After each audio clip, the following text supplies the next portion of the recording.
Hello everyone, I'm Julia. Welcome back to my channel. Today I will show you how to use zones in the CPS.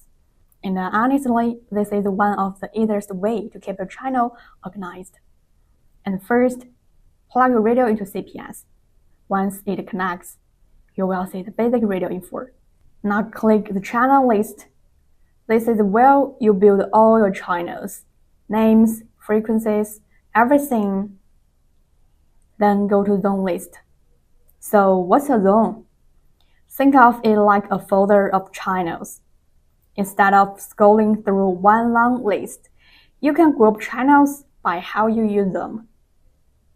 For example, you can make zones like repeaters, simplex, airband, or even foxhound, whatever makes sense for you.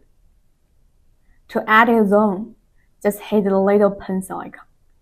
Check the channels you want in that zone and click Save. When you are done, click Write to send everything back to the radio.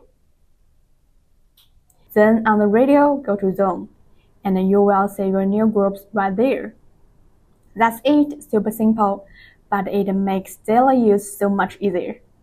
And I hope this video better understand and how to use it. Don't forget to subscribe my channel for more radio tips and tutorials. I'm Julia, see you next time.